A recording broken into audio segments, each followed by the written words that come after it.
మీరు ఏదైనా చెప్పండి సార్. ఉందండి, అలాగే ఏదో ప్రతి సంవత్సరం చేయవలసి చేస్తూనే ఉన్నాం. అలాగని కానీ చేస్తున్నాం కానీ లాభాలు తక్కువ ఉన్నాయండి. ఎందుకండి? అంటే మెటీరియల్ కాస్ట్ ఎక్కువైపోవడం, లేబర్ కాస్ట్ ఎక్కువైపోవడం, దానివల్ల ఇవన్నీ ఆర్డర్ అయిపోయండి. ఇవన్నీ విగ్రహాలన్నీ 50% అయిపోయా. ఎన్నాళ్ళ నుంచి మొదలు పెడుతున్నారు ఇది? 3 months ముందు నుంచేనా? ఎప్పుడు సేల్ అయిపోతాయి ఇవన్నీ? చౌతికి అయిపోతాయా? అయితే మీకు లాభాలు లేవా? లాభాలు లేవండి. ఎందుకు? సరుకు ఎక్కువ అయిపోతుందా? మెటీరియల్ కాస్ట్ జనాలు ఎక్కువ రేట్ పెట్టలేదు. ఎప్పటి నుంచి వేస్తున్నారు ఇది ఇక్కడ? ఎప్పటి నుంచి చేస్తున్నారు? ఎన్ని సంవత్సరాల నుంచి? 15 సంవత్సరాల నుంచి చేస్తున్నారు. బాగున్నాయండి, చాలా పెద్ద పెద్ద.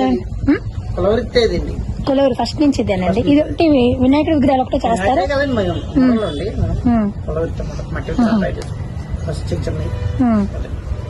ఎంతమంది చేస్తున్నారు వర్కర్స్? 10 మంది చేస్తున్నారా? చాలా ఎన్ని అడుగులు అంటే లాస్ట్ 12 అడుగులా ఇవన్నీ?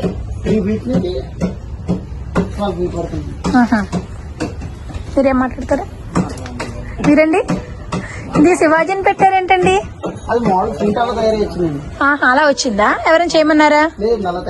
అలా తయారు వచ్చిందా?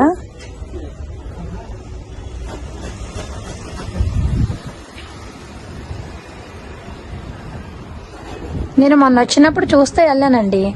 అప్పుడు అనిపించింది వీడియో తీద్దాం అనేసి ఇందుకు వచ్చాను. మొత్తం ఎన్ని ఉంటాయండి? ఏంటండి 300? మొత్తం టోటల్ 300 గ్రాములా విగ్రహాలా? ఓకే అండి, థ్యాంక్స్ అండి.